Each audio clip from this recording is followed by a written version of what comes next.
Deus quer que você reine. Cristo é a nossa redenção.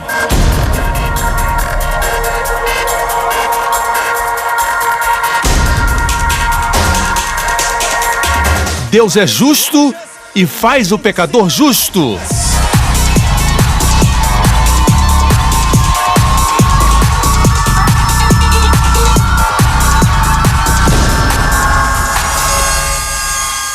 Hoje com o pastor Joseph Prince. Vamos direto à palavra. Eu quero falar a respeito deste livro que tenho em minhas mãos. Esse livro pode ser chamado o Manual do Fabricante. Todas as respostas para a vida estão nesse livro. Tudo que pregamos deve estar alinhado com esse livro. Amém? É o sopro de Deus. Toda palavra é inspirada por Deus, diz a Bíblia. Literalmente, inspirado por Deus é uma palavra. Deus soprou. Deus soprou no homem e ele se tornou alma vivente. Existe um extraordinário efeito quando lemos a Bíblia segundo Provérbios capítulo 4, que diz: Meu filho, escute o que eu lhe digo, preste atenção às minhas palavras, nunca as perca de vista, porque são vida para que as encontre e saúde. Diga saúde para todo o seu ser. Saúde para todo o seu ser. Eu me lembro a primeira vez que tive contato com a Bíblia. Na verdade, foi com o Novo Testamento. Alguém me deu o Novo Testamento. Eu li as histórias de Jesus. E a primeira coisa, ninguém teve que me ensinar. Ninguém me ensinou. Eu era um garoto de 7 anos, 6 anos. Quando eu li o Novo Testamento, foi os Evangelhos. Eu me lembro. Não tinha ilustrações, eu lia histórias em quadrinhos. Não tinha nada natural para me chamar a atenção, mas quando eu li a respeito de Jesus, eu vi alguém que não era religioso, e ainda assim alguém atrativo. Alguém que ganhou vida naquelas páginas, olhando para alguém, tocando nos leprosos, abrindo os ouvidos dos surdos. Vi os milagres de Jesus, muita simplicidade e beleza. Eu vi. As pessoas eram simples, eram pessoas comuns. Israel é o pano de fundo, o Espírito Santo me ensinando a amar a Bíblia. Eu oro a Deus para que você também valorize esta Bíblia. Eu tenho uma Bíblia que vou mostrar daqui a pouco, e algumas coisas que eu vou mostrar é do meu estudo pessoal, somente para motivar você a fazer algo semelhante a isso. A Bíblia que eu uso para pregar é sempre essa aqui, ok? É bom sempre termos algo para ler. Eu sei que a Bíblia de muitos de vocês é o seu telefone ou o seu tablet ou algo assim, mas é bom sentir a Bíblia assim. Eu tenho o meu próprio iPhone, a Bíblia digital, mas muitas vezes quando eu abro um texto aqui, eu vejo outro versículo que eu também precisava ler. Na Bíblia digital não dá para fazer isso. Eu recomendo uma Bíblia com uma margem branca, uma margem grande, como essa aqui. Eu faço os meus estudos da Bíblia King James. Na margem branca estão as minhas notas pessoais. Eu não copiei de ninguém, nem de um comentário. À medida que leio versículo após versículo, Deus fala comigo, então eu escrevo aquilo que é único. Muitas vezes depois se torna um sermão. Eu vou pregar daqui a pouco, ok? Eu escrevi tudo isso que você vê aqui, ok? Mas não vamos mostrar tudo agora. Parte disso você vai ver depois. Ok, olha aqui. Tem a sua própria Bíblia com a margem branca, escreva seus próprios comentários. Muitas vezes, muitos anos depois, meses depois, você esquece o que você escreveu. Mas quando você passa por seus problemas e tribulações, você volta e relê. Ok? Alguns comentários são contra alguns assuntos, como milagres ou contra a cura divina. São os modernistas. Eles não creem nessas coisas. Mas com você não é assim. Você foi bem ensinado. Você pode ver a revelação onde essas pessoas não veem. Ok? Essa vai ser a sua própria Bíblia, muito preciosa para você. A minha mensagem, Caminho de Emaús, foi toda tirada dessas notas escritas na minha Bíblia que Deus me deu. Não estou dizendo que você não possa ler os comentários e receber revelação, mas eles tiveram a oportunidade deles, agora é sua vez. E Deus vai revelar coisas para vocês. Outra coisa a lembrar é que na Bíblia temos 2 testamentos. Existem muitos concertos da Bíblia, concerto com Davi, com Noé, mas basicamente 2, graça e lei. É claro que existem outros concertos, como disse, com Davi, com Noé, mas o que precisamos saber é o Antigo e o Novo, o Antigo lei, Novo a graça. Quando digo que todo o Antigo Testamento é lei, não quero dizer de Gênesis, a lei começou 450 anos depois de Abraão. Mas mesmo assim, em termos gerais, o Antigo Testamento fala do povo que estava debaixo da lei. E o Novo Testamento fala de graça, mas não Mateus capítulo 1. Mateus 1, antes de Jesus nascer, ainda era lei. Mas quando veio o Pentecoste, a igreja estava no auge da graça. Certo? É importante que você saiba. No Antigo Pacto, no Antigo o Novo estava escondido. No Novo, o Antigo está aberto. Ok? Ou no Antigo, o Novo está oculto, e no Novo, o Antigo está claro. Por exemplo, Jesus disse para Nicodemos, no Antigo Testamento encontramos tipos, sombras, figuras.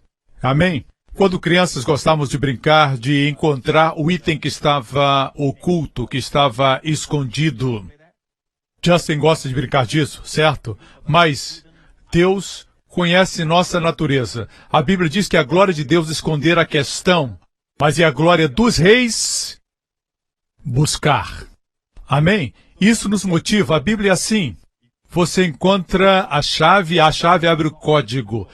E a chave é Cristo. Por exemplo, em João 3, Jesus está falando com o fariseu cujo nome era Nicodemos, que estava faminto pelo Senhor. Ele teve vergonha de procurá-lo durante o dia, com vergonha dos seus colegas.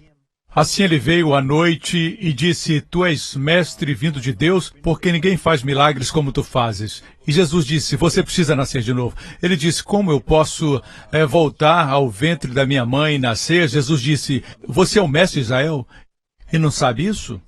A propósito, foi nessa conversa que Jesus disse, Deus amou o mundo de tal maneira que deu o seu Filho unigênito, para que todo aquele que nele crê não pereça, mas tenha a vida eterna. Isso saiu dos lábios do Senhor. Amém? E Nicodemos teve o privilégio de ouvir isso, e depois ele disse assim, como Moisés levantou a serpente no deserto, assim importa que o Filho do Homem seja levantado. No Antigo Testamento temos a história do povo de Israel que estava reclamando, e as serpentes vieram e morderam eles. As serpentes estavam o tempo todo lá no deserto. No deserto existem muitas serpentes. Certo, como no Arizona existem serpentes venenosas. Elas estavam lá, mas só começaram a mordê-los quando começaram a reclamar. Foi porque eles quebraram a proteção, a cobertura. As serpentes morderam. A propósito, a palavra para murmurar é a palavra gastar a noite. Lun, em hebraico. Em outras palavras, se murmurar, vai gastar outra noite. No relento. Você reclama e fica ao relento. Uma outra noite. Mas se louva a Deus, você lucra, certo? Assim, se quer sair do problema, não reclame. Nós de Singapura gostamos de reclamar. Reclamar garante que você vai permanecer na mesma situação. Tudo vai ficar igual. Assim eles reclamaram, quebraram a proteção e as serpentes vieram e os morderam. E Deus disse para Moisés, faça uma serpente de bronze, coloque numa haste. Para pendurar a serpente precisava uma cruz, e ele fez uma cruz. E assim ele fez. Levantou a cruz e todos que olhavam para a serpente, esses a Bíblia diz, viviam. Certo? Não importava a mordida grave da serpente, as pessoas que olhavam, viviam. Não importava o grau. Quem olhava, vivia. Quem olhava, vivia. Olhos direitos, olhos vesgos, olhos azuis, olhos negros, um olho. Contanto que olhassem, aqueles que olhavam para os seus machucados, ferimentos, esses que ficavam olhando, esses morriam. Os que olhavam para os sintomas morriam. Quem olhava para longe dos sintomas, olhava para a serpente de bronze, esses viviam. A coisa mais fácil que alguém pode fazer é olhar. Certo, olhe. Você está olhando para mim. Olhar é a coisa mais fácil. Assim Jesus disse, olhe para a serpente de bronze na cruz. Jesus disse para Nicodemos, isso aconteceu no Antigo Testamento, Jesus disse para Nicodemos, assim como Moisés levantou a serpente no deserto, assim importa que o Filho do Homem seja levantado. Jesus e a serpente de bronze. Alguns gostariam de colocar um cordeiro de bronze na cruz, mas não foi um cordeiro, foi uma serpente. Por quê? Porque Jesus tipifica uma serpente, porque Deus quer que saibamos que na cruz Jesus se tornou o que você é, para que você se torne quem Ele é. Em 2 Coríntios 5:21 diz, Deus tornou o pecado por nós aquele que não tinha pecado, para que nele nos tornássemos justiça de Deus. Amém? Nós vemos nossa enfermidade no seu corpo. E é aí que a sua enfermidade perde seu poder. Amém? E você morre. Ele não pode estar em dois lugares ao mesmo tempo. Na justiça de Deus existe a lei da dupla culpabilidade. Ninguém pode ser julgado pelo mesmo crime duas vezes. E toda enfermidade é resultado do pecado. Não do seu pecado pessoal, mas o pecado de Adão. Onde não existe pecado, não existe enfermidade. Quando você vê seu pecado julgado, as suas enfermidades julgadas, toda enfermidade no seu corpo, você não pode olhar para ela, você não pode se tornar consciente dela, tem que olhar para a cruz e pensar no que o Senhor fez por você. Posso ter um amém, irmãos? Amém? Lembre-se, nós fomos feitos justiça de Deus em Cristo. Existe alguém que se opõe ao que eu ensino, diz que estamos dando às pessoas licença para pecar, dizendo que elas são justas. É como se, em todos os cultos, fazendo as pessoas serem mais conscientes do pecado, as fizessem mais santas. Eu não entendo esse tipo de raciocínio, porque esse não é um raciocínio do Novo Testamento. Não é o que os cristãos primitivos pensavam, não era o que o apóstolo Paulo ensinava e escreveu para nós. Eles tinham outra revelação. Você sabe o que Pedro disse na frente deles quando pregou? No livro de Atos, ele disse... Vocês negaram o santo, ele disse no rosto deles. E ele tinha negado Jesus alguns dias antes, certo? Mas ele estava tão livre da consciência de pecado que ele pôde dizer para eles, vocês negaram o santo, amém? Esse foi Pedro, aquele que negou Jesus. Eles eram tão livres da consciência de pecado que eles podiam pregar as boas novas. As boas novas da salvação. Como é que Jesus, que não cometeu o pecado, se tornou pecado? Ele recebeu o nosso pecado. Como nós, que não praticamos a justiça, nos tornamos justos? Nós recebemos a justiça dele. Quando Jesus recebeu o nosso pecado, Deus o puniu, Deus o julgou. Quando nós recebemos a justiça de Jesus, Deus nos abençoa, Deus nos favorece. Posso ter um amém? Jesus não merecia se tornar pecado, eu e você não merecemos ser justos, mas ele se tornou pecado e nós nos tornamos justos. Provérbios 17:15 nos diz, o que justifica o ímpio e o que condena o justo, tanto um como o outro são abomináveis ao Senhor. Assim, lembre-se que qualquer que condena o justo é uma abominação. Abominação é uma palavra mais dura do que o pecado. É o pior pecado, a abominação. Agora, e quando você se autocondena? Você foi feito a justiça de Deus em Cristo? Quando você se autocondena, está condenando o justo. É por isso que as coisas não funcionam. Quando você está em autocondenação, parece que as suas orações não são respondidas. Parece que houve um curto. E as suas orações não são respondidas, não quer dizer que você seja uma pessoa má, que tenha motivos escondidos ou esteja vivendo uma vida de pecado. Simplesmente você não está acreditando no que Deus fez por você. Aconteceu uma mudança e você não percebeu. Você está tentando, você está dizendo, eu sou um pecador, quando Deus diz que você é justo. No passado você era um pecador. A primeira parte diz, o que justifica o ímpio. Todos nós éramos pecadores, todos nós. Nós muitas vezes olhamos para os pecados piores, para a prostituta, por aquela mulher da noite, ou por alguém que está vivendo uma vida sem sentido, mas muitos de nós, quando estamos tendo pensamentos pornográficos, pecamos do mesmo jeito, somos iguais aos outros. Para Deus, somos todos pecadores. Alguns sabem esconder, outros não, mas todos nós somos pecadores, todos somos maus. Todos nós tentamos nos justificar, nos auto-justificar. E a gente fala, eu fiz isso, eu fiz aquilo muito bem, eu faço isso bem, mas no fim todos nós estamos tentando justificar o ímpio. A única forma é dizer, eu sou um pecador, e Deus vai dizer, não tem problema, meu filho é um salvador de pecadores. Posso ter um amém? Certo? Se você disser que é justo, ele vai vir dizer para você, eu não vim para você. Eu vim para os pecadores, certo? Mas, agora que você é salvo, você não é mais um pecador e se você se condenar, você estará cometendo o mesmo pecado de antes. E isso é hipocrisia.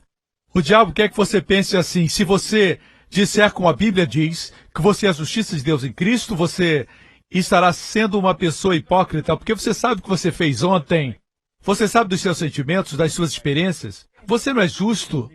Hoje você tinha esses pensamentos na sua mente, você não é justo. É por isso que essa justiça é pela fé, diz a palavra de Deus. Ninguém vê tão bem como Deus. E Deus vê você uma pessoa justa. Se Deus o declara justo, quem é que pode dizer o contrário?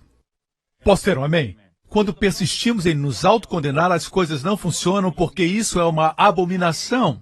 Amém? O mesmo acontece com os outros. Você está condenando outros cristãos? Mas, pastor Prince, ele fez isso, ele fez. Eu sei que ele fez. Mas a declaração de justiça não tem nada a ver com as nossas ações. Não depende das suas obras, sejam elas boas ou mais.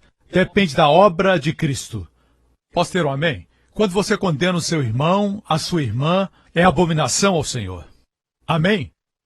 Me acompanha até aqui? Houve uma mudança, irmãos. E esse é o verdadeiro cristianismo. No livro de Hebreus, no capítulo 10, diz assim, porque tendo a lei a sombra dos bens futuros e não a imagem exata das coisas, nunca pelos mesmos sacrifícios que continuamente se oferecem cada ano no Yom Kippur, os judeus celebravam e ainda celebram até hoje.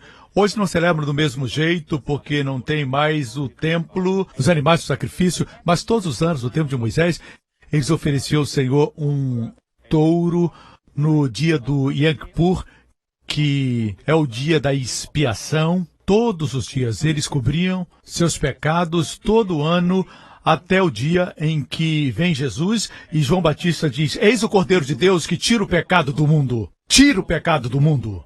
O sangue de touro somente cobria.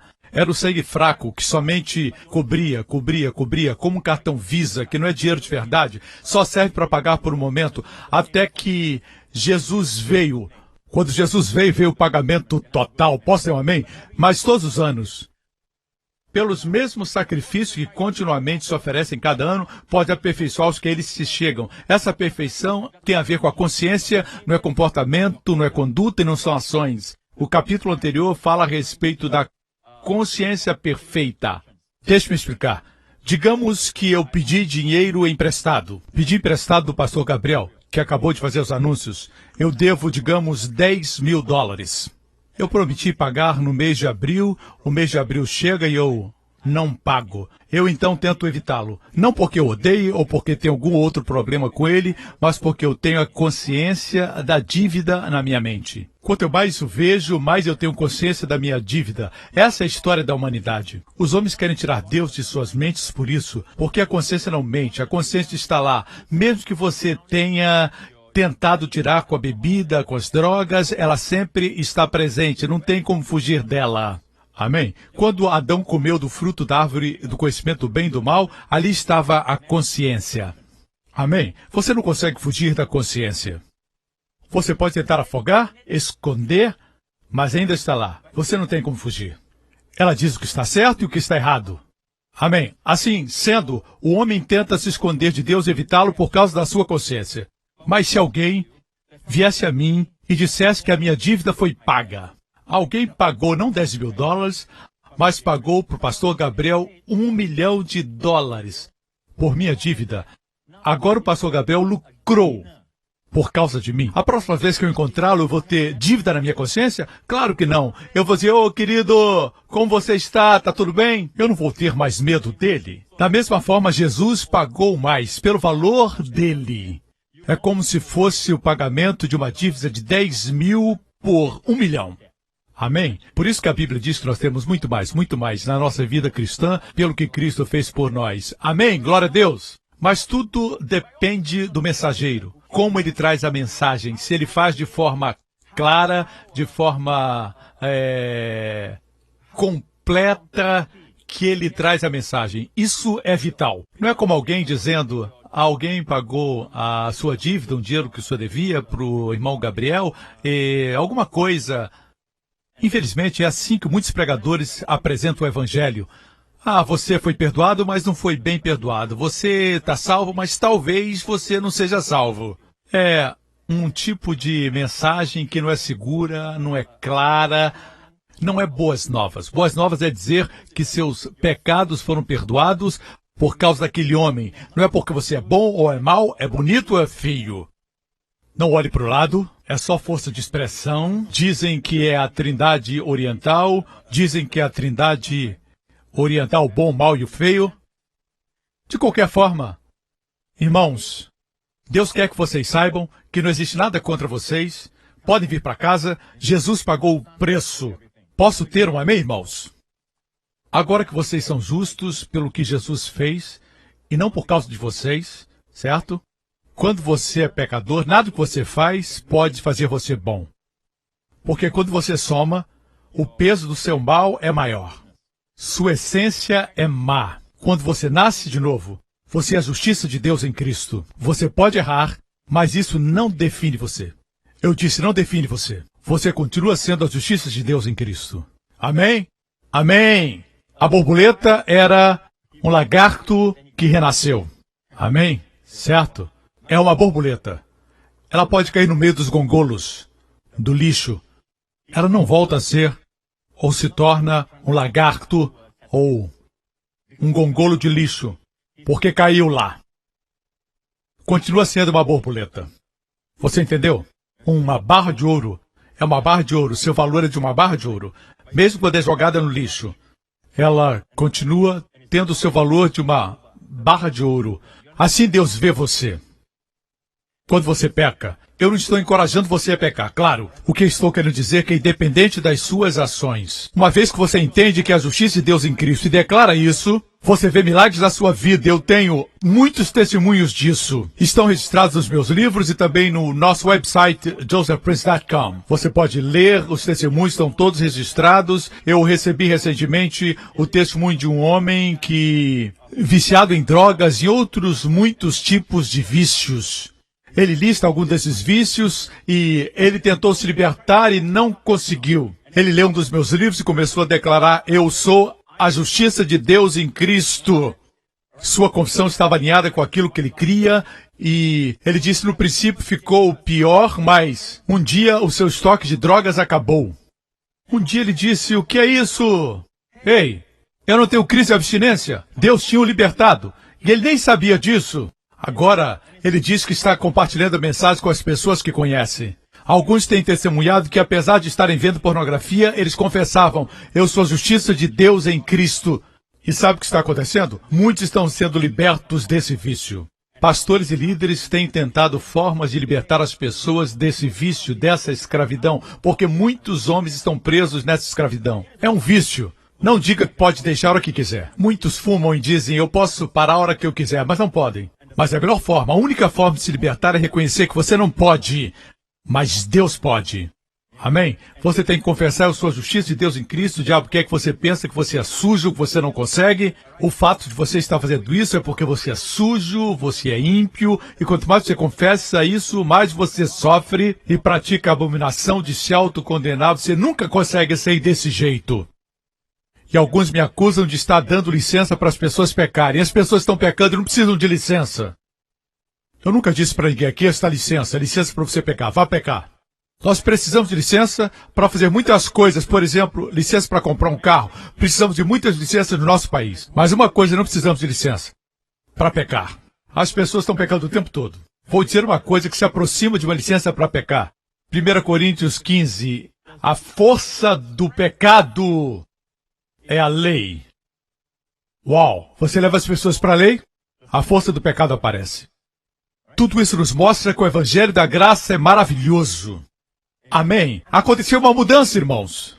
Uma mudança. Veja aqui o que diz a Bíblia. De outra maneira, teriam deixado de se oferecer porque purificados uma vez é a palavra rapaz no grego, que quer dizer uma vez por todas. Os crentes, os ministrantes, nunca mais, para sempre, teriam consciência de seus pecados. Esse é o verdadeiro cristianismo. Esse é o puro, imaculado, primitivo cristianismo do livro de Atos. É o que eles criam. Nós não os vemos conscientes do pecado. Amém? Glória a Deus. Como eu disse, até Pedro acusou-os de negar o Senhor. Amém? Ele era livre da consciência do pecado. Porque quando você está consciente do pecado, você nega o que Jesus fez, como se dissesse, sua obra não foi perfeita, você não fez bem, eu tenho que fazer por mim mesmo. Amém? Tenho culpa. É como se alguém pagou $1 milhão para o pastor Gabriel e eu, de alguma forma, não recebi a notícia, mas está paga. Como a notícia não chegou a mim, quando eu vejo, ainda tenho consciência de dívida. Quantos entendem isso? Infelizmente, os cristãos pensam assim. Muitos acham que têm uma dívida a pagar, continuam pagando, vivem pagando. O passado está perdoado, mas continuam devendo e pagando. Jesus pagou pelos nossos pecados. Amém. Isso não nos dá permissão para pecar. Quantos sabem que quem é muito perdoado, muito ama? E todos digam... Amém. Continuando. Olha o que acontece. Esses sacrifícios são uma recordação anual. Ele contrasta a não consciência do pecado com recordação do pecado. E parece que as pessoas creem assim hoje. Cada culto tem que ser uma recordação dos pecados ou não fizemos nosso trabalho bem.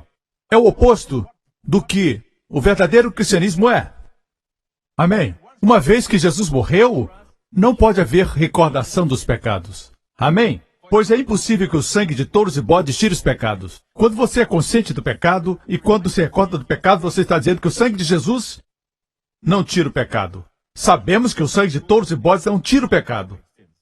Mas o sangue de Jesus, amigos, não somente tira seu pecado, mas apaga da vista de Deus para sempre. Amém? Veja o que Jesus fez. Mas quando esse sacerdote acabou de oferecer para sempre um único sacrifício, diga, um único sacrifício,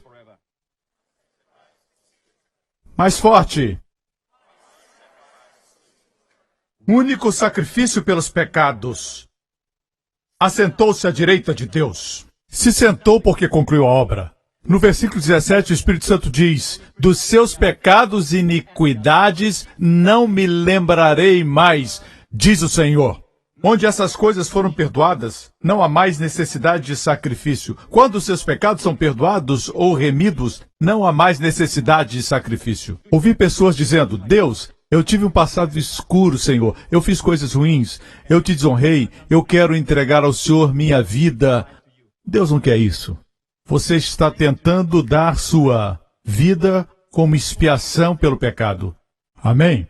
Ou quando você diz, fiz muitas coisas ruins e te entrego isso agora como sacrifício. Não, Deus não quer mais sacrifícios. Se quer entregar sua vida a Deus, como alguns de nós fizemos em tempo integral, faça isso porque o ama. Faça porque foi chamado por Ele. Quando der oferta ou dízimo, não faça como oferta pelo pecado que você cometeu ontem. Seu dinheiro não cobre seus pecados. Se você der, dê como semente. E não para pagar uma dívida. Amém? Se der como semente, terá uma colheita. Amém? Dê porque você ama a Deus, porque Ele lhe amou primeiro. Continuando, não há necessidade de sacrifício pelo pecado. Portanto, irmãos, temos plena confiança para entrar no Santo dos Santos pelo sangue de Jesus, por um novo e vivo caminho.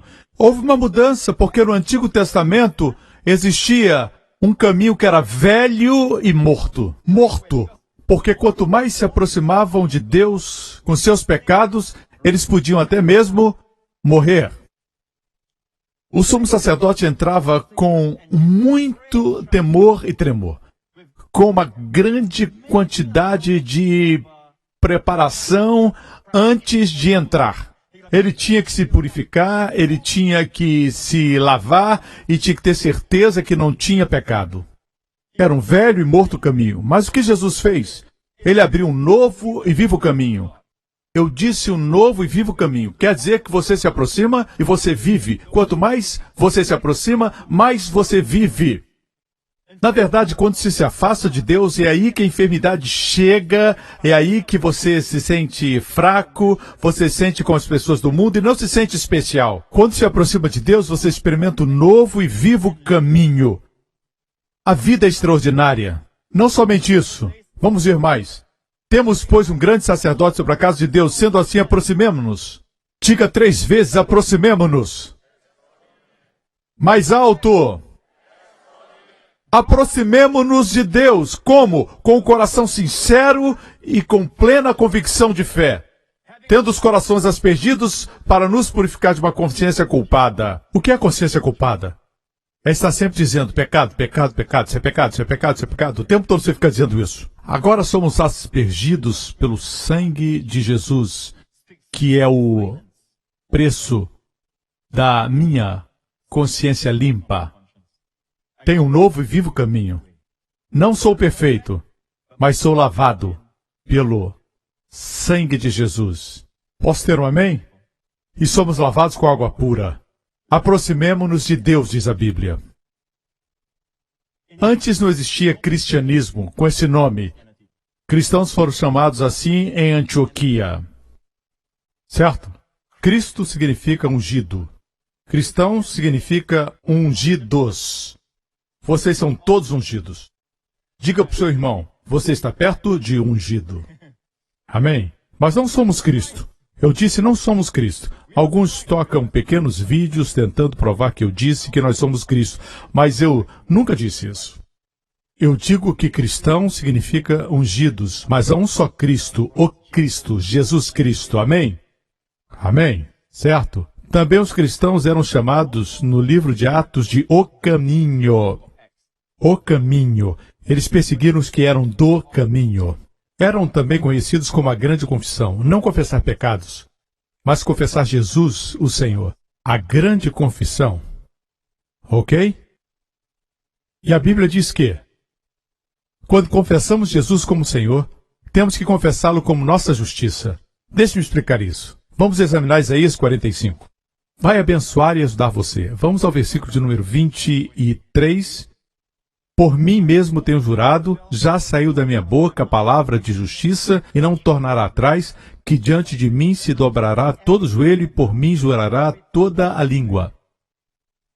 Deus promete que todo joelho se dobrará e toda a língua confessará. Alguns estão dizendo, eu conheço esse versículo no Novo Testamento. Certo? Outros dizem, eu não sei do que ele está falando. Certo? Versículo 24 diz, de mim se dirá, deveras no Senhor há justiça e força. Isaías, que viveu 600 anos antes de Cristo, anteviu que nós diríamos assim, deveras no Senhor há justiça e força. Continua, até ele virão, mas serão envergonhados todos os que se indignarem contra ele. Mas no Senhor será justificada e se gloriará toda a descendência de Israel. Estão vendo, irmãos? Ser justificado antecede a glória. O que nos espera é a glória. Estamos a caminho da glória. Amém. O brilho, bendito seja o Senhor, da glória de Deus. Amém. Temos que crer que somos justos. O que Cristo fez por nós, nós declaramos. Não fazer isso é abominação. Posso ter um amém? Veja isso. Veja no Novo Testamento, Filipenses 2, para que ao nome de Jesus se dobre todo o joelho. Vamos comparar os dois versículos. Por favor, vamos comparar. Isaías 45 à esquerda, Filipenses 2 à direita. Isaías 45. Diante de mim se dobrará todo o joelho e por mim jurará toda a língua. Filipenses 2 diz, para que ao nome de Jesus se dobre todo o joelho dos que estão nos céus, da terra e debaixo da terra. E o texto continua, e toda a língua confesse que Jesus Cristo é o Senhor para a glória de Deus Pai. Todos ouvimos isso, certo? Jesus é Senhor. O que é isso? Jesus é Senhor. O que significa isso? Isso significa, pastor Príncipe, que ele é o mestre. Ele é o Senhor, soberano Senhor. Mas o que quer dizer isso? O que significava para os judeus de então? era o cumprimento de Isaías 45. Dizer que Jesus é Senhor é dizer que Ele é minha justiça. Eu não sou minha própria justiça. Jesus é minha justiça. Se compararmos com o versículo 23, deveras no Senhor há justiça e força. Diante de mim se dobrará todo joelho e por mim jurará toda língua. Eu sou a justiça de Deus em Cristo. Essa é a nossa confissão. Você entendeu? Você percebeu que quando você confessa que Jesus é Senhor, é para a glória de Deus o Pai. E quando confessa, eu sou a justiça de Deus em Cristo, sua glória encontra o Pai. Sabia disso? Você dá glória a Jesus, você dá glória a Deus. Pelo que Cristo fez, você crê nisso, mas o inimigo quer que você diga, você não pode fazer isso. Como é que você pode dizer isso? Outra coisa que eu quero que veja na Bíblia é que no Antigo Testamento você tem o tipo. No Novo você tem o antitipo. Você tem a serpente bronze, o tipo. Em João 3, Jesus diz que ele é o antítipo, a substância da sombra, o antitipo. Escute, o bom de estudar o Novo Testamento, ok? É isso. Quando você estuda o Antigo Testamento, encontra os detalhes do antítipo. No tipo você encontra mais detalhes do que no antitipo. Por exemplo, Jesus disse, como Moisés levantou a serpente no deserto, na sombra, nos tipos, nós temos os detalhes. Por exemplo, a serpente os mordeu. E quem eram os que tinham que olhar? Eram as pessoas boas, santas? Não, eram os doentes, os feridos, os enfermos. Eles eram aqueles que tinham que olhar e eram curados. E eram salvos. Os detalhes estavam no Antigo Testamento. A substância está no Novo. Aqui temos a substância em Filipenses, toda língua confesse que Jesus é o Senhor. Qual o significado? O detalhe está no Antigo Testamento. No Senhor eu tenho justiça e tenho força. Uz, em hebraico, força. A força vem da justiça. No Senhor eu tenho justiça e força. Aleluia!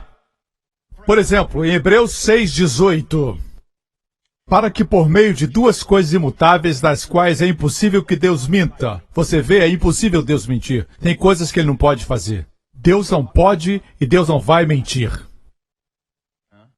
Sejamos plenamente encorajados, nós que nos refugiamos nele, para tomar posse da esperança a nossa proposta. Veja, esse é o livro de Hebreus, escrito para os judeus, Hebreus. Eles entendiam as figuras e tipos do Antigo Testamento. Nos refugiamos nele. Nós que cremos, nos refugiamos nele. Ele logo pensava nas cidades de refúgio. Deus disse a Josué, no Antigo Testamento, para estabelecer 6 cidades de refúgio, espalhadas por toda a extensão, largura e comprimento de toda a terra de Israel. Se alguém cometesse um homicídio, poderia fugir para uma das cidades de refúgio para que não fosse morto. Na cidade ficava seguro. Jesus é a cidade de refúgio para o culpado. As 6 cidades tinham nomes. Os detalhes estão no Antigo Testamento. No meu livro, meu último livro, Oração de Proteção, Salmo 91, eu dedico um capítulo inteiro ao estudo das cidades de refúgio.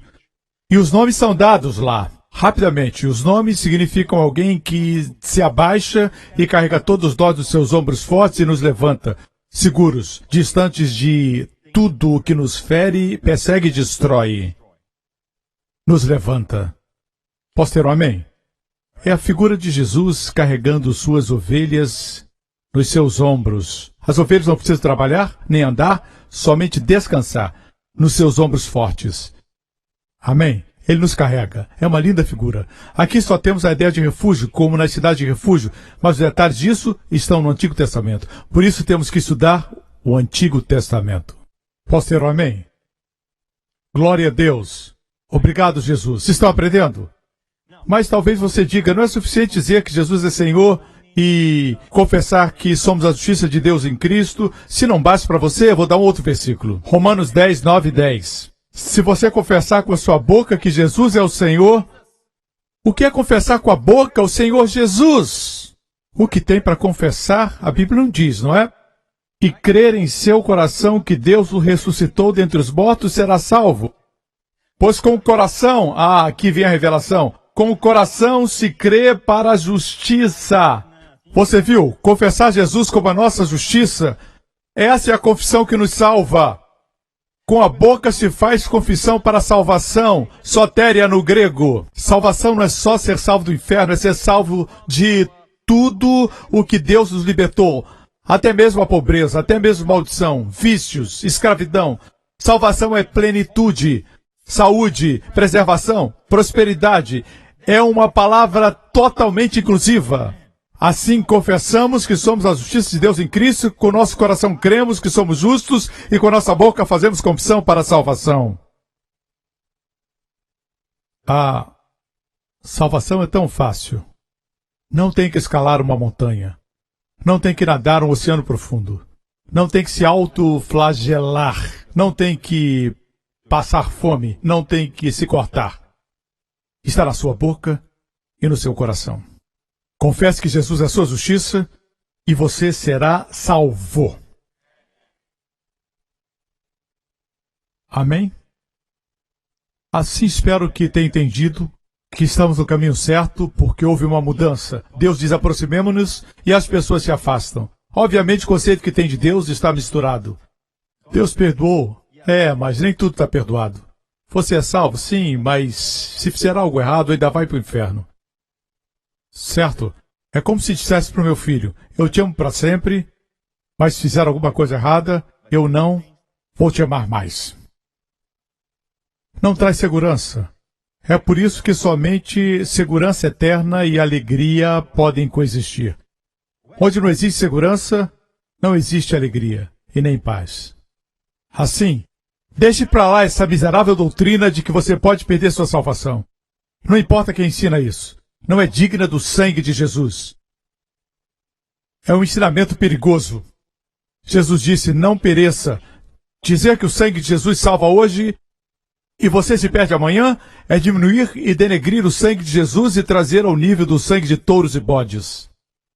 Isso é abominação. Ok. Glória a Deus, pastor Prince, glória a Deus. Ok. Porque a Bíblia diz, quem nele crer não será envergonhado. Se você perguntar a alguém que coloca esse versículo fora do contexto, você crê nele, você nunca vai ser envergonhado. Você crê? É claro. Você crê em quê? No Cristo histórico. Creio que ele esteve na Terra. Isso é crer? Eu creio que Jesus viveu na Terra. Isso é crer. Creio que Jesus foi um bom homem. Isso é crer. A propósito, aqueles que dizem que Jesus é um bom homem, mas não é Deus, isso é uma contradição.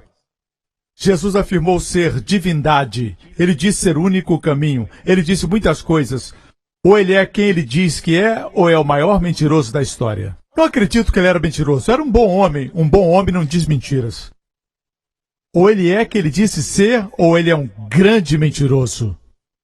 Amém? Então, quem é Jesus? Ele é Deus. Amém? Encarnado. Nenhum outro sangue pode salvar. Pensar que ele deixou sua glória e desceu, o único que escolheu onde nascer, ele escolheu nascer numa família pobre. Alguns dizem, não, ele era próspero, mas eu creio que Deus prospera o seu povo, mas nesse caso ele escolheu nascer nessa família pobre, família humilde de Belém. Podia ter escolhido um palácio em Jerusalém, mas escolheu Belém. Eu acho isso muito lindo, saber que ele se sentou onde nós nos sentamos. A Bíblia diz, todo aquele que nele confia, confia em quê? Que ele é Senhor e que ele é a nossa justiça. Esses serão aqueles que não serão envergonhados. Por quê? Porque a justiça não é sua. Se disser, eu fiz isso, eu fiz aquilo, o diabo vai dizer, você fez isso ontem, fez isso semana passada, bem, você é envergonhado. Você diz, não tenho feito isso, não tenho feito aquilo, o diabo diz, mas fez isso, pronto, você é envergonhado. Quando você diz, Jesus é minha justiça, ele tem que brigar com Jesus. E ele não pode. Não será envergonhado. Essa é a única explicação para o versículo 11. Quem confia nele jamais será envergonhado. Ok? Glória a Deus. Estão aprendendo? Aproximemo-nos. Não tenha medo. Precisamos da ajuda de Deus. No mundo em que vivemos hoje, muitos têm medo de se aproximar. Pergunte a você mesmo. Diga, Joseph Prince, por que você tem medo?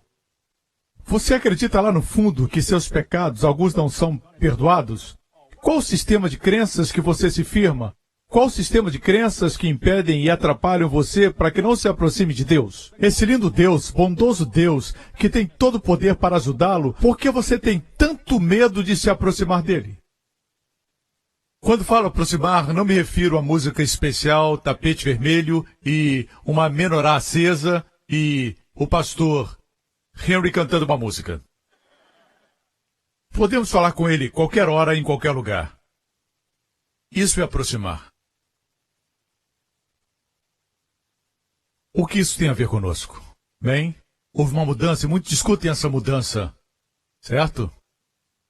A Bíblia diz em João 1,17, porque a lei foi dada por Moisés, a graça e a verdade vieram por Jesus Cristo. Eu disse repetidas vezes. Eu posso enviar-lhe um e-mail, se você vive na América e eu aqui em Singapura, posso enviar-lhe um e-mail.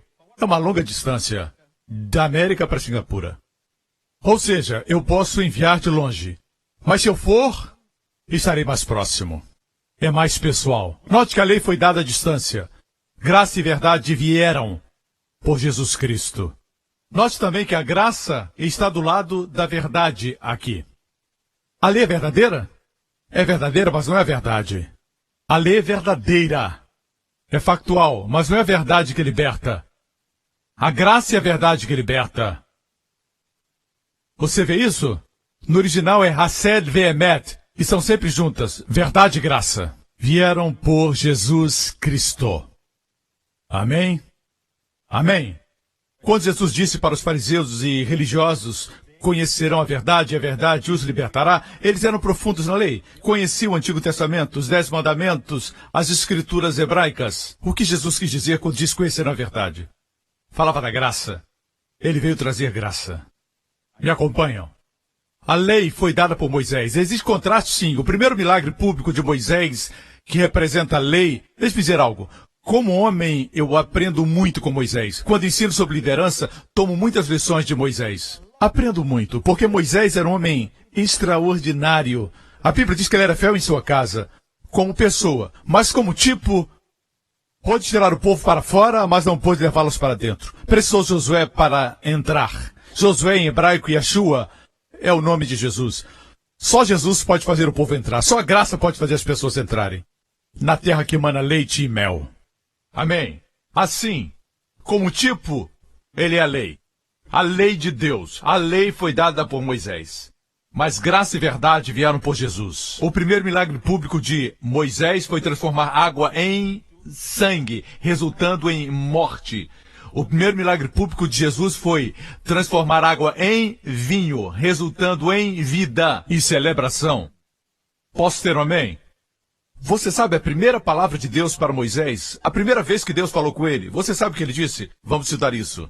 Concluindo. Vamos à história de Moisés? Mas antes vamos ao pano de fundo. Ok? Êxodo 2. E aconteceu depois de muitos dias que, morrendo o rei do Egito, os filhos de Israel suspiraram por causa da servidão. E clamaram, e o seu clamor subiu a Deus por causa da sua escravidão. Oraram, mas não oraram, Pai Nosso que está no céu. Eles clamaram, movidos pela dor. Eram torturados, amém? E como escravos do Egito, eles clamavam, oh! Não era Pai Nosso, era oh! E o clamor deles chegou aos céus. Assim, desse texto tirei uma mensagem que tem como título, o clamor alcança o trono. Um simples clamor alcança seu trono. Amém? E ouviu Deus o gemido deles, não a oração deles, o gemido deles, e lembrou-se Deus da sua aliança com Abraão, com Isaque e com Jacó. Aqui não fala da aliança da lei, do Sinai, fala da aliança que Deus fez com Abraão, Isaque e Jacó. 400 anos antes, cerca de 400 anos antes da lei ser dada no Monte Sinai. É a aliança da graça. Não depende das pessoas, mas depende de Deus. Não é bondade do povo, é bondade de Deus. Não é fidelidade deles, sim é de Deus. E a forma de ativar a aliança é simples. É só gemer e Deus lembra o conserto. Se fosse por merecimento, eles jamais teriam. Simplesmente gemeram. Agora mesmo existem pessoas que estão sendo curadas. Pessoas estão sendo curadas. Não precisa esperar para ficar de pé. Às vezes a gente espera um processo, ficar de pé. Alguns de vocês entraram sentindo dor. Pode procurar agora que ela subiu. Alguns acordaram com uma forte dor de cabeça. Ela se foi.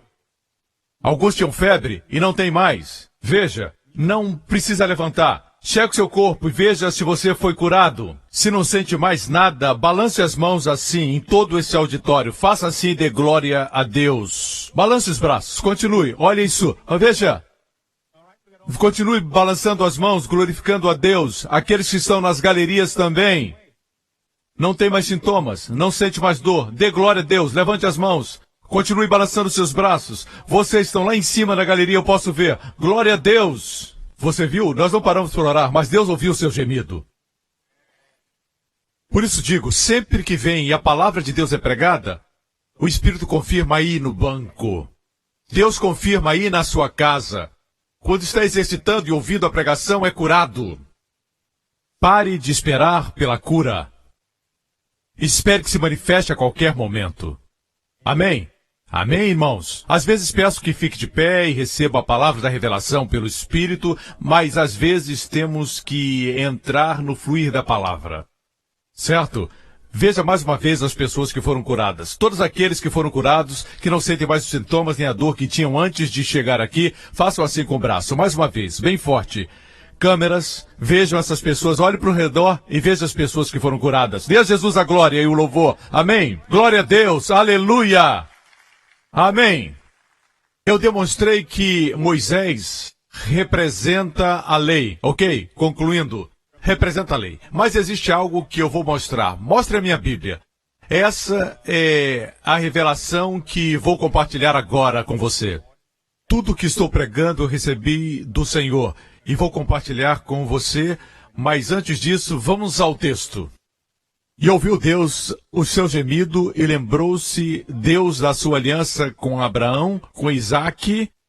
Eu sinto que alguém está sendo curado agora. Existe alguém que, enquanto eu falei, você disse, eu gostaria de ser curado do meu câncer, está dissolvendo e morrendo. Enquanto eu falo, você gemeu e o Senhor escutou o seu gemido. Esse é o final do seu câncer. Em nome de Jesus, escreva para nós, nos dizendo o que aconteceu. Escreva para nós. Alguém recebeu um claro milagre de cura de câncer. Vá ao seu médico e ele vai se certificar disso, em nome de Jesus. E ouviu Deus seu gemido. No hebraico está muito claro. Deus ouviu o Aleph Tav, seu concerto. Deus se lembrou da aliança com Jesus, o seu filho. Amém? E com Abraão, com Isaque e com Jacó. Agora, continuemos. E viu Deus os filhos de Israel.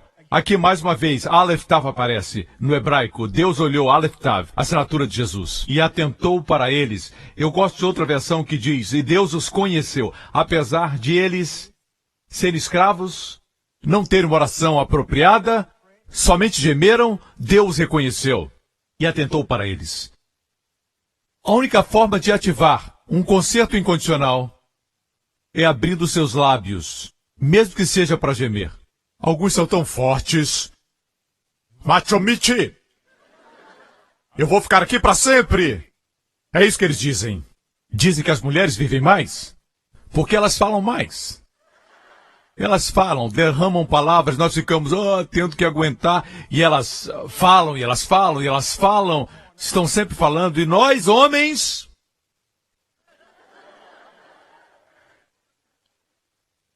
Homens, temos que falar, compartilhar, nos abrir. Mas eu sou baixo, mas abre o coração para Jesus. Veja, Davi, nos Salmos, fala com Deus sobre tudo. Ele diz, Deus, eu odeio essas pessoas, falando dos seus inimigos. Quero que quebre o dente deles. Mas tu és minha salvação. Senhor, eu preciso, eu estou com medo. Senhor, tu estás, Senhor. Eu nado nas minhas lágrimas. É claro que isso é força de expressão. Ele está chorando e depois ele para e sela, que quer dizer, ele parou e Deus começou a falar. Tu és minha glória, o que levanta a minha cabeça. Quando lemos o livro de Salmos, vemos que ele falou com Deus sobre tudo. Seus pecados, inimigos, mas uma área ele não falou com Deus. Não encontramos na Bíblia. E foi nessa área que ele caiu. Na área que não falou com Deus, ele caiu. Sobre sua vida sexual. Interessante. Assim, rapazes, vocês têm com quem falar. Deus. Algumas vezes temos que sair e dizer, Deus, eu Estou preocupado com isso, estou preocupado com aquilo. E conte para Deus suas questões, uma a uma. E não precisa, muitas vezes, pedir: Deus, me ajuda, Senhor, intervenha. Simplesmente fale, derrame seu coração. E declare: eu sei, que tudo vai estar bem. Eu fiz isso e posso comprovar. Tudo que você precisa fazer é abrir seu coração para Deus. Salvação se recebe abrindo a boca. Eles receberam a ajuda de Deus e a salvação foi conquistada com gemidos. Ok? Assim, o que Deus fez e como foram ajudados. Isso está em Êxodo 3. Ora, Moisés estava apacentando o rebanho de Jetro, seu sogro, sacerdote de Midian, e levou o rebanho para trás do deserto e chegou a Horebe, o monte de Deus.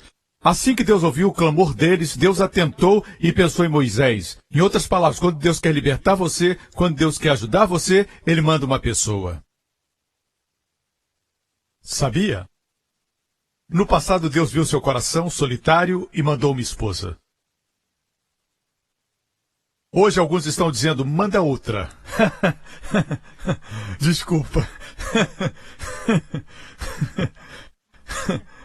Não é bom que o homem esteja só, mas alguns homens acham bom tirar um tempo sozinhos. Sós. Perguntaram a um homem, há algum tempo, ele era idoso, quase 100 anos, com sua esposa, eram casados, estavam juntos há muito tempo, e perguntaram qual o segredo do sucesso no casamento. O homem disse: bem, nós decidimos que, sempre que tivermos um conflito, um de nós vai dar uma volta, lá fora, e se acalma. Então o segredo do nosso sucesso no casamento é que eu vivo do lado de fora. De qualquer forma, quando Deus quer abençoar, Ele manda alguém. Quando alguém está morrendo, no leito de morte, você quase não escuta dizerem: poxa, não devia ter pedido aquele negócio. Se eu tivesse ligado antes para aquela pessoa, eu teria feito um negócio de $1 milhão. Ninguém pensa em negócios. Ninguém fala da carreira. O que dizem, se arrependem, é: eu devia ter gastado mais tempo com os meus filhos. Ou eu devia ter gastado mais tempo com o meu cônjuge. O que importa são pessoas. Quando Deus deu dons à igreja, Deus deu apóstolos, profetas, evangelistas, pastores, mestres, pessoas. O diabo é um imitador. Quando ele quer amaldiçoar você, quer fazer você tropeçar, ele usa pessoas. Homens, isso aconteceu com Sansão. Sempre tem uma Dalila para um Sansão. Certo? O diabo também envia pessoas. Temos que vigiar e discernir quem são as pessoas que Deus enviou. Amém? Cuidado com pessoas que esvaziam você. Certo? Se estão sempre desgastando você, evite-os. Amém? Procure amigos que renovam você. Amém? Assim, Deus ouviu o gemido e enviou uma pessoa. Ele estava no deserto. Não é incrível que Deus nos encontre em qualquer lugar?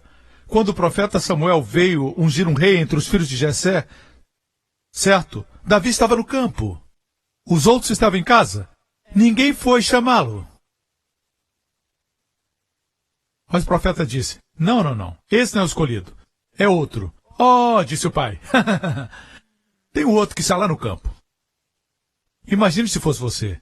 E Davi veio. Ele era ruivo e bonito. Ele foi ungido com óleo e se tornou o próximo rei. Deus sabe, mesmo quando você diz: eu estou ensinando a classe de escola dominical, eu estou em outro país, cuidando dos pobres, Deus sabe onde te encontrar. Deus encontrou Moisés no deserto. Continuemos aqui no texto. Eu estou tirando as minhas anotações. Estou dando uma palhinha para você. Versículo 2. E apareceu-lhe o anjo do Senhor em uma chama de fogo do meio de uma sarça. O anjo do Senhor, como disse, sempre aponta para Jesus antes de vir como homem. Sua aparição antes da encarnação. Anjo nem sempre é um anjo de asas. O anjo do Senhor, essa expressão completa, sempre se refere à aparição de Cristo antes da encarnação. A palavra anjo quer dizer mensageiro. Jesus apareceu numa chama de fogo no meio. Quando estudei isso, o Senhor me mostrou o meio e mostrou que Jesus sempre está no centro. Quando aparece, ele aparece sempre no centro. Onde 2 ou 3 estiverem reunidos em meu nome, eu estou no meio deles. Crucificaram Jesus entre 2 ladrões. Ele apareceu, depois de ressuscitar, no cenáculo, no meio deles. No livro de Apocalipse, João ouviu uma voz e se virou para ver e viu um cordeiro no meio do trono. Quando você coloca Jesus no centro da sua vida, mesmo que esteja numa sarça ardente, queima, amém? Mas não consome você. E apareceu o anjo do Senhor numa chama de fogo no meio de uma sarça, e olhou, e eis que a sarça ardia no fogo, e a sarça não se consumia. A sarça, no natural, quanto à aparência, era natural. Uma sarça sujeita a queimar. A propósito, era uma sarça de espinhos. A palavra sarça no hebraico é senet, sarça de espinhos. O Senhor Jesus aparece primeiro a Moisés numa chama de fogo, numa sarça ardente. Todos nós, se queremos ser livres do fogo da tribulação, situações difíceis, veja Jesus aparecendo na sarça ardente. E o fogo do juízo de Deus, pelos meus e seus pecados, caiu sobre ele na cruz, ele recebeu uma coroa de espinhos. Na sua cabeça, veja-o no meio, e você não será consumido. Amém? Ele estava no meio. E eis que a sarça ardia no fogo, a sarça não se consumia, e Moisés disse, agora me virarei para lá e verei essa grande visão. Como é o anjo do Senhor? Não. Como o anjo do Senhor está? No meio? Não. Por que a sarça não se queima? Exatamente como nós. Estamos interessados não em ver o Senhor no centro, mas nos efeitos da presença do Senhor. Queremos ver os efeitos. Por exemplo, você ouve uma boa pregação e subitamente descobre que não somente tem paz, mas sente a paz. Quantos já sentiram a paz? É tão bom sentir a paz, não é mesmo? Seja como for, sempre temos a paz, certo? Com Deus. É tão bom sentir a paz de Deus. Somente a paz. Nós sentimos, subitamente descobrimos, essa paz é incrível. Meu problema nem foi resolvido ainda. Tenho problemas financeiros, problemas com a família, mas sinto paz. Uau, nem me preocupo com os meus problemas. Que maravilha! E você começa a olhar para a paz. E tira os seus olhos de Jesus. Olha para o resultado, a paz. Isso é perigoso. É melhor não olhar para os bons resultados e olhar para Ele. Amém? Deus notou, veja aqui. E vendo que se virava para ver, bradou o Senhor e disse, ei, o Senhor aparece para você e você fica procurando para ver por que a sarça não se queima. Era uma figura de Israel na fornalha da aflição no Egito.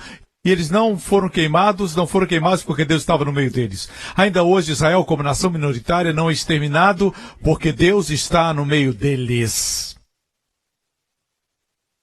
Ele se distraiu e Deus notou, vejamos o versículo 4, e vendo o Senhor que se virava para ver, bradou Deus. Deus disse, é melhor que eu prenda agora. E Deus bradou do meio da sarça. Vemos aqui claramente que quando Deus chama do meio, o Senhor e o anjo são a mesma pessoa.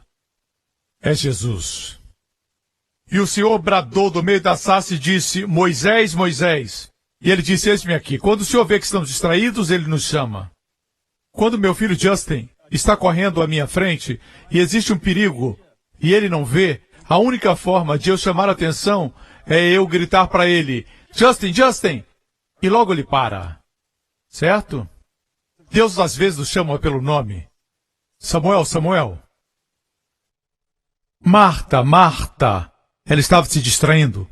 Ele chama, como o pastor chama a ovelha. Bo, Bo, Bo.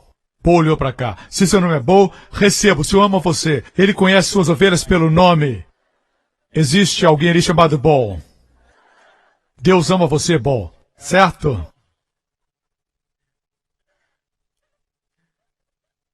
Deus sabia que ele estava distraído. E vendo o Senhor que virava para ver, bradou Deus a ele do meio da sarça. Moisés, Moisés. E ele disse, Hinani, no hebraico, eis-me aqui. E Deus disse, não chegues aqui. Essa foi a primeira vez que Deus falou com ele. A primeira instrução. Deus não havia falado com ele antes. Foi a primeira vez. Qual foi a primeira palavra que Deus disse a Moisés? Lembre-se que Moisés representava a lei. Qual a primeira coisa que Deus falou? Não te chegues para cá. Ele se aproximava da sarça. Deus diz, não chegues para cá. A primeira instrução. A primeira voz de Deus para Moisés foi: não se aproxime. Digo que mudou. Hebreus 10 diz: aproximemo-nos. Cheguemo-nos com verdadeiro coração, em inteira certeza de fé. Certo? Aconteceu uma mudança? Leamos Hebreus de novo, capítulo 10. Cheguemo-nos com verdadeiro coração. Não pode dizer que nada mudou. Jesus mudou tudo. Agora Deus diz: aproxime-se. Naquele tempo, porque representava a lei, Deus disse: não se aproxime. A primeira palavra de Deus para Moisés foi essa: não se chegue. Quando recebi isso, pulei de alegria, estudando. Eu disse: uau, é a primeira vez que Deus fala com a senhora lei. A próxima palavra, voltando para Moisés: tira os sapatos dos teus pés, porque o lugar em que tu pisas é terra santa. Houve uma mudança claramente. Jesus veio, e uma das parábolas mais lindas é a parábola do filho pródigo. Quando Jesus viu os fariseus reunidos de um lado e os pecadores, prostitutas e publicanos estavam todos do outro lado, Jesus falou do filho pródigo. Primeiro a ovelha perdida, a dracma perdida, depois o filho perdido. Como o filho veio ao seu pai e disse quase isso: pai, torço para que você morra logo. Mas como o senhor é muito forte, muito saudável, me dá parte da minha herança. É como se dissesse: quero que você morra logo. O pai lhe deu a parte que lhe cabia, ele pegou sua herança e foi para uma terra distante e gastou com uma vida dissoluta. E depois de um tempo, ocorre que houve fome na terra, seu dinheiro acabou e seus amigos se foram também. E lhe sobrou somente um trabalho que era tão indigno para os judeus. Era o pior trabalho: alimentar os porcos.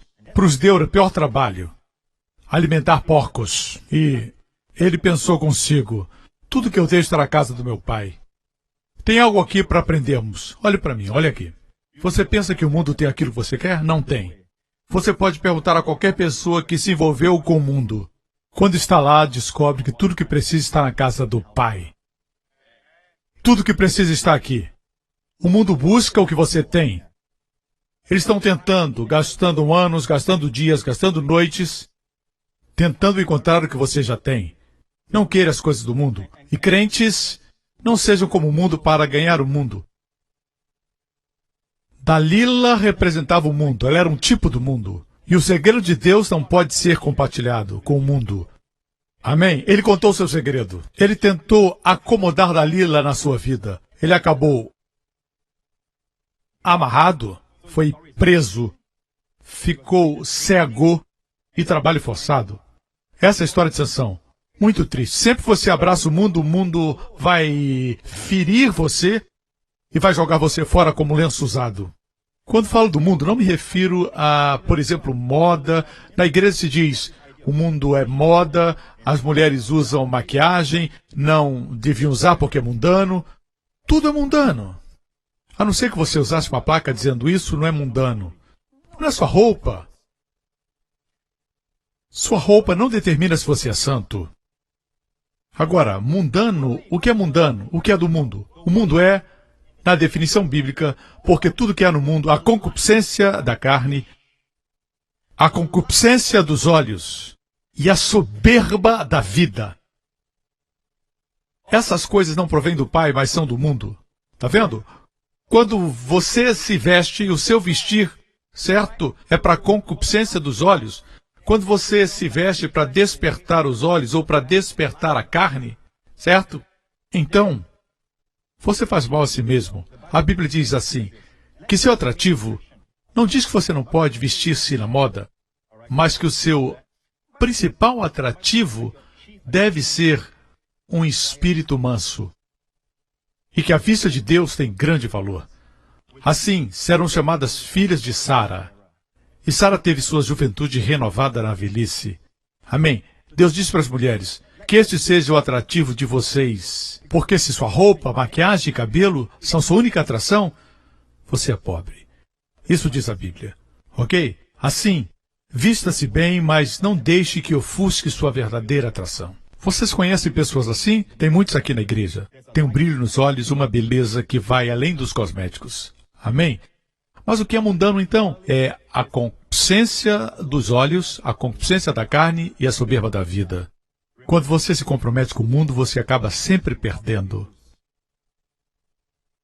Ok? O mundo acaba lhe mordendo, certo? Isso foi algo que Sansão teve que aprender. Quando foi preso, ficou cego e se tornou escravo. De qualquer forma, amigos, olhem para mim, eu vou concluir. A Bíblia diz que Deus falou com Moisés: não te achegues, e diz para nós: aproximem-se. Tire as sandálias dos seus pés. Na história do pródigo, finalmente ele voltou. Ele descobriu que o mundo não pôde satisfazer. A concupiscência da carne não pôde satisfazer. A concupiscência dos olhos não pôde satisfazer. O orgulho da vida também não. Não deu aquela distinção, aquela dignidade que só pode vir de Deus. Descobriu que tudo estava na casa do pai. Ele voltou e o pai o viu de longe. O que quero dizer é isso. O pai não disse não se aproxime. O pai correu ao encontro dele. Algo mudou? Você não acha? O pai não disse se aproxime. Ele correu ao encontro dele. Para o filho. Escutem. Amém? E quanto à segunda instrução, a segunda coisa que Deus falou com Moisés foi: tira as sandálias dos seus pés. O lugar onde você pisa é terra santa. E o que disse o pai para o filho pródigo? Essa história se refere ao nosso Deus e nosso Pai. Mas o pai disse aos seus servos: trazei depressa a melhor roupa, vestilho, e ponde-lhe um anel na mão e alparcas nos pés. Isso quer dizer, houve uma mudança. Ponham sapatos nos pés do meu filho. Ele tem o direito de pisar na terra da família. Lá era a terra santa, aqui é a terra da família. É mais do que santidade. É terra da família. Houve uma mudança. Você notou? Traz a melhor roupa. A propósito, a melhor é a do primogênito. O primeiro, o primogênito. Ele não era o primogênito, ele era, na verdade, o mais jovem. O pai disse: traz a melhor roupa, reservada para a bênção do primogênito. Coloque no meu filho as vestes da justiça. Põe um anel na sua mão. Naquela época, o anel era o seu cartão Visa. Não tinha dinheiro, queria comprar algo no mercado agropecuário. Na época, tinha uma mesa de barro. Quero comprar essa vaca, não tenho dinheiro comigo em espécie. Você usava o seu anel, carimbava, era reconhecido, estava pago. A vaca era sua. A autoridade restaurada. Mas não somente isso. Você notou a propósito que trouxeram roupa, anel para os seus dedos, sandálias para os seus pés, mas não foi ele que colocou nele mesmo. Outros colocaram para ele uma vida de descanso. Enquanto que na lei, em Moisés, você tem que fazer tudo por você mesmo, até mesmo tirar as suas sandálias. Os anjos não foram tirar. Ele que teve que tirar. Mas quando o pródigo voltou, tendo pecado, ele não era perfeito, tinha pecado. Mas quando voltou, o pai disse: põe um anel, põe a roupa, ele não tem que fazer. Os outros tiveram que fazer por ele. Calçaram ele. A única pessoa que calcei foi o meu filho. Certo? Isso demonstra amor. E também as novelas coreanas. O herói se abaixa, coloca o sapato. Você gosta dessa parte, não gosta? Querida. E a música toca no fundo, certo? Demonstra amor, certo? Eles calçaram ele. Não foi ele que se calçou. É isso que eu anotei na minha Bíblia, certo? Recebemos o avivamento estudando a Bíblia assim quando Deus revela. Amém? Amém? É precioso. Deus pode falar com você hoje. Deixe-me concluir. E trazei o bezerro cevado e matai-o. Muitos pensam que o bezerro cevado foi morto atrás da casa, em outro lugar. Mas ele disse: traga o bezerro e matem aqui. O bezerro cevado é uma figura de Cristo. Ele queria que o rapaz soubesse que tudo estava acontecendo porque alguém morreu no lugar dele. E comamos e alegremo-nos. Vamos celebrar, nos alegrar, festejar, disse o pai. Amém? Aleluia, não é maravilhoso? Houve uma mudança? Amém? Deus disse para Moisés: não se aproxime, tire as sandálias, essa terra é santa. Vamos então Em frente, vamos continuar.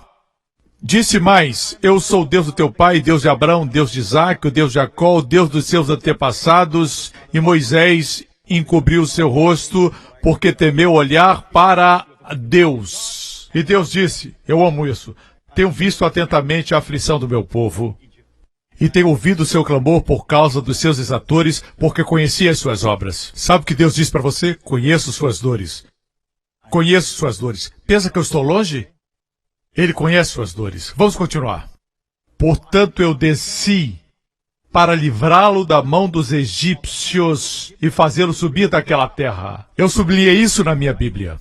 Quando eu li, isso chamou minha atenção. Deus desceu para livrá-los, para fazê-los subir a um lugar mais alto. Jesus desceu para livrar-nos da escravidão, da enfermidade e da morte e nos levar para um lugar mais alto. Dizer que a mulher flagrada em adultério que falei outro dia, que trouxeram a Jesus, a Bíblia diz que ela ficou no meio. E Jesus se ajoelhou na frente dela, se ajoelhou e escreveu na terra. Ele se prostrou para libertá-la. E ele a elevou para um lugar mais alto, dizendo, nem eu te condeno. Glorifica o seu nome, irmão. Aleluia! Há uma terra boa e larga. Deus nos leva para uma terra que é apertada e pequena. Sempre boa e larga, que mana leite e mel. Deus poderia ter dito, vou levá-los para um lugar onde existe leite e existe mel.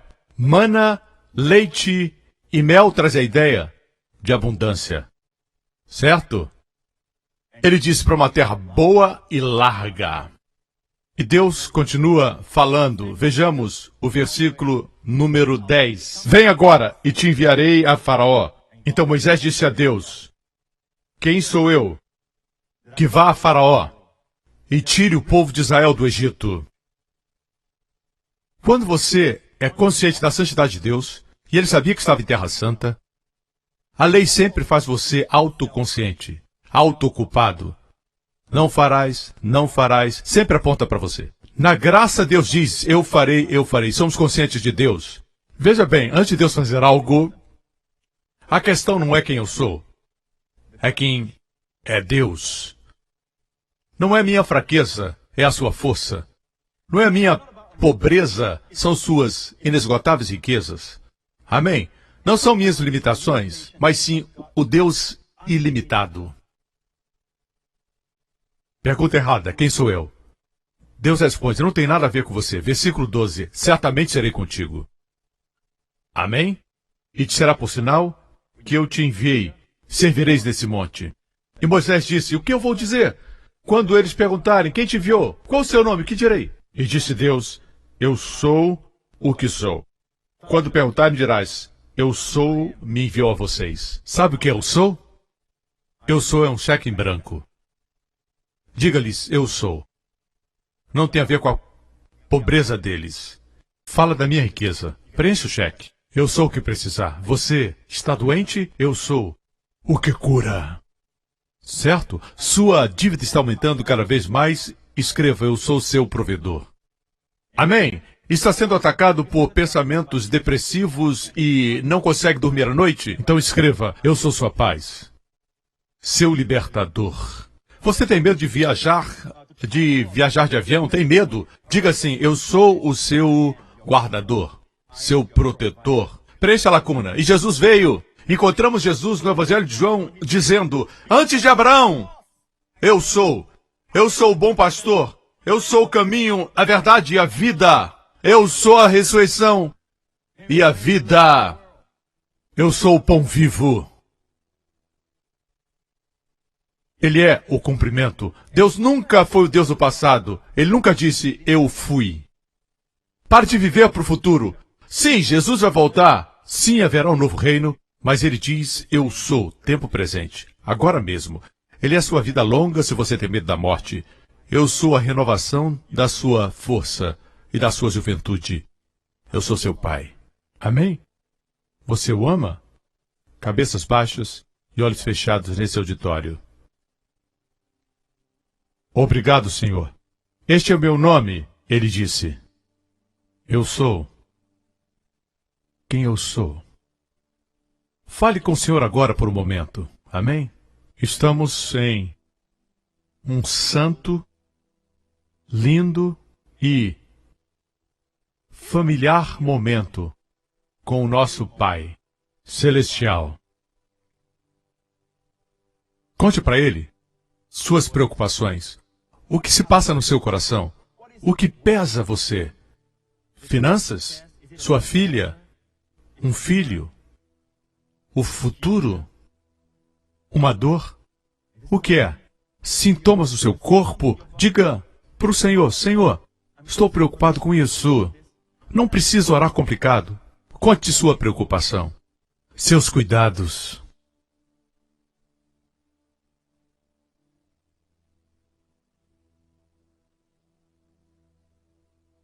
Eu o vejo entregando para você como um cheque em branco. Preencha. Eu sou. Escreva. Seu supridor. Seu provedor.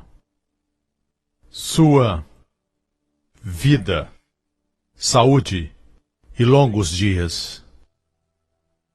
Você pode dizer: mas pastor Prince, você não sabe, a minha situação é ruim, não tem como mudar, a dívida que tenho é impagável, os problemas são muito sérios, eu errei, está feito. Deus pode resolver isso? Então escute esse nome: eu sou seu Redentor. Redentor. Sabe o que é Redentor? Comprador. Compra o tempo perdido. Compra o tempo que passou. Tempos improdutivos na sua vida. Ele pode comprar de volta. Ele comprou com o sangue que ele derramou. Ele comprou você. Ele é seu Redentor. Aquele que comprou você da sua situação. Ele pagou. Preencha a lacuna. Escreva: eu sou seu Redentor. Olhe para ele como seu Redentor. Diga: Senhor, me redime. Redime os anos que foram perdidos. Redime daquela decisão errada que resultou nisso. Você pode pensar que seus filhos são muito grandes para você ensiná-los os princípios da palavra de Deus, mas Deus pode redimir os anos perdidos. Amém? Amém? Receba a paz. Agora, para aqueles que nunca fizeram desse maravilhoso Senhor seu Salvador pessoal, quero dar a oportunidade. Creia no Senhor Jesus e será salvo, e sua casa. Se esse é você, faça essa oração comigo. Diga: Pai Celestial, eu te agradeço pelo seu amor por mim. Agradeço porque mesmo antes de eu te conhecer, o Senhor orquestrava as coisas, trazendo-me para esse lugar, onde meus olhos se abriram. Obrigado, Pai, pela dádiva do seu Filho, meu Salvador e Senhor Jesus Cristo, que morreu na cruz por meus pecados e ressuscitou para minha justificação.